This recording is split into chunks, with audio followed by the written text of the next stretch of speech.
In a small, unassuming town nestled among rolling hills and ancient trees, the rhythm of life was simple, predictable, and slow. That tranquility was shattered one late autumn afternoon, when whispers of a shocking discovery began to spread like wildfire. Beneath the quiet facade of Stephanie's clothing store, a hidden tunnel had been uncovered. The revelation sent shockwaves through the tight-knit community, and speculation quickly grew into a maelstrom of wild theories. Stephanie had purchased the store 5 years earlier, drawn by its vintage charm and central location. When she acquired the property, the building appeared to be in immaculate condition: solid floors, sturdy walls, and a sense of history embedded in its structure. She had made minimal changes, choosing only to redecorate the interior to reflect her own aesthetic preferences. She never imagined that beneath its well-kept exterior lay a mystery waiting to be unearthed. It all began with a seemingly innocuous event, a mild earthquake that caused a barely noticeable tremor in the ground. In most places, it might not have warranted a second thought, but in this town, where seismic activity was nearly unheard of, it was the talk of the day. Stephanie was restocking shelves when the tremor struck, but before we start, smash the like button, subscribe, and hit the notification bell so you never miss out on our upcoming stories. A low rumble passed through the building, and before she could react, the floor beneath her gave way with a loud, splintering crack. She screamed as she fell, clutching at shelves and displays in a desperate attempt to stop her descent. Fortunately, her fall was brief, and she landed with a thud on a hard, dusty surface. For a moment, she lay there, disoriented and gasping, before gingerly sitting up to assess her surroundings. What she saw stole the breath from her lungs. She found herself in a dark, narrow space, the air cool and damp around her. Her flashlight, which had fallen from her grasp, flickered weakly on the ground beside her. As she picked it up and directed its beam ahead, the light illuminated a long, shadowy tunnel stretching into impenetrable darkness. The walls were made of aged brick, damp and moss-covered, while the floor bore the unmistakable marks of long-forgotten footsteps. Stephanie's first instinct was to climb back to safety. Her heart pounded as she scrambled out of the hole, her mind racing with questions and fears. What was this tunnel? Who had built it? And why? She hastily flipped the store's sign to closed and locked the door, her hands trembling as she dialed the local police. Captain Richard, the town's respected and methodical chief of police, arrived on the scene with 3 of his officers. The team approached the discovery with a mix of professionalism and growing curiosity. After listening to Stephanie's account and examining the hole in the floor, they knew they were dealing with something out of the ordinary. Calling in experts to assess the stability of the structure was their first priority. Once the professionals deemed it safe, Captain Richard and his officers prepared to explore the mysterious tunnel. Equipped with flashlights and a growing sense of unease, the team descended into the darkness. The tunnel was narrow, forcing them to walk single file, their footsteps echoing faintly in the oppressive silence. The air grew colder and thicker as they ventured deeper, and the light from the surface faded behind them, leaving only the dim glow of their flashlights to guide the way. Minutes into their descent, a flicker of light caught their attention. It was faint and irregular, barely visible against the darkness, but unmistakably present. The officers exchanged tense glances. What could it be? As they drew closer, they slowed their steps, the weight of anticipation and dread settling heavily on their shoulders. Captain Richard stopped abruptly, raising a hand to signal the others to halt. He squinted into the distance, trying to make sense of what he was seeing. Beside the flickering light, a shadowy figure seemed to materialize, a vague outline that sent a shiver down his spine. The silence that followed was deafening. Then, in the blink of an eye, the figure vanished. The officers rushed forward, their flashlights cutting through the darkness, only to find a reflective object affixed to the wall. The light they had seen was nothing more than a trick of the shadows, but the unease lingered. The tunnel branched ahead of them, splitting into 2 separate paths. Captain Richard examined the fork with a frown. Splitting up wasn't an option, not without a clear understanding of the tunnel's layout or the potential dangers lurking within.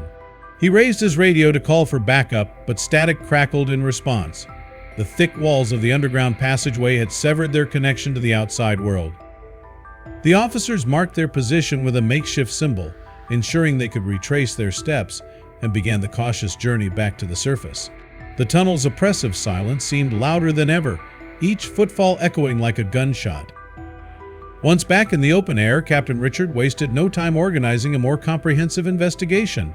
The situation called for experts geologists to assess the structural integrity of the tunnels historians to unravel their origins, and archaeologists to analyze any artifacts found within. The once quiet clothing store transformed into a bustling hub of activity as specialists arrived from neighboring towns and cities. Among the artifacts recovered from the tunnel was a small, ornate medallion found embedded in one of the walls. Its intricate design featured geometric patterns and symbols that seemed to defy easy interpretation. Captain Richard felt a strange connection to the object, as though it held the key to the questions swirling around them. As the team gathered around the aged medallion, its craftsmanship captivated their collective imagination. Intricate symbols spiraled across its surface, their meanings lost to time but whispering of a purpose yet to be uncovered. As the first rays of dawn brushed the horizon, the research headquarters buzzed with an electrifying energy. Tables overflowed with neatly arranged supplies, cutting-edge exploration equipment, painstakingly detailed maps, and specialized tools designed to uncover the tunnel's secrets. Captain Richards, a seasoned leader with an unshakable air of authority, addressed the group. "We have one chance to do this right," he said, his voice steady. He outlined the plan, ensuring that every team member was clear on their role. Safety protocols were emphasized repeatedly, leaving no room for oversight. Gear was distributed: helmets with mounted flashlights, sturdy spelunking equipment, and high-tech gadgets capable of deciphering ancient symbols. Among the tools was a miniature spectrometer for analyzing materials and a handheld device to create 3D models of the tunnel system. Nothing was overlooked. The entrance to the tunnel loomed like a portal to another world, its gaping maw cloaked in darkness. The team stood silently, their flashlights creating scattered beams that illuminated the stone walls. With every step, the world above seemed to recede. The faint hum of daily life gave way to an oppressive quiet. It was as if the tunnel were swallowing them whole, its silence broken only by the soft scrape of boots against stone. To ensure they could retrace their steps, the team marked their path meticulously, placing reflective tags at intervals. These tags glittered like stars when caught by their flashlights, a reassuring sign of their escape route. In these dim and ancient passageways, a family of explorers was being forged. The first room they entered was a treasure trove of artifacts. Ornate furniture, its woodwork bearing the patina of centuries, stood alongside faded paintings that depicted forgotten eras.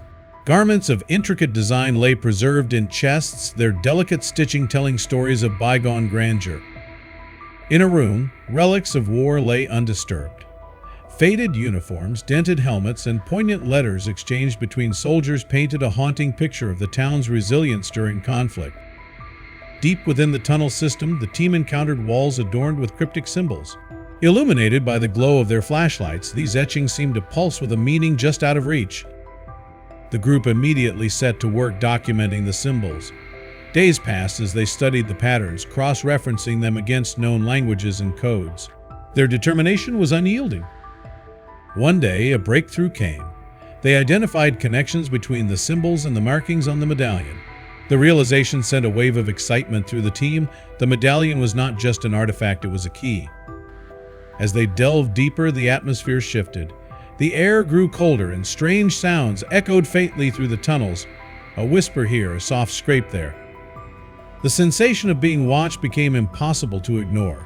Shadows flickered at the edges of their vision, and every step forward was accompanied by a growing sense of unease. Despite their fear, curiosity drove them onward.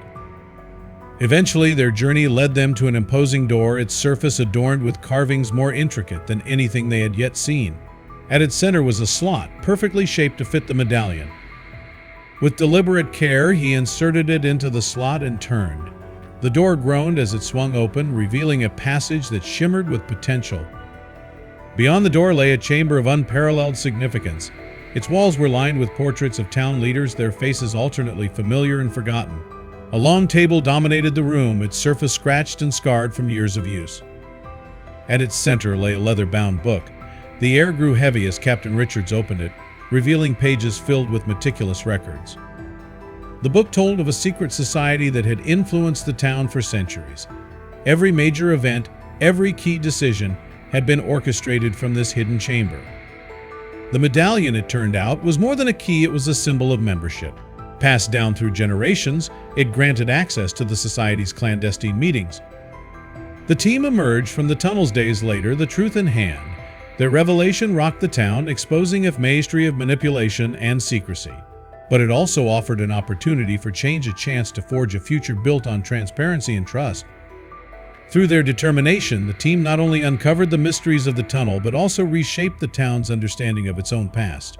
The medallion, once a symbol of secrecy, had become a beacon of truth.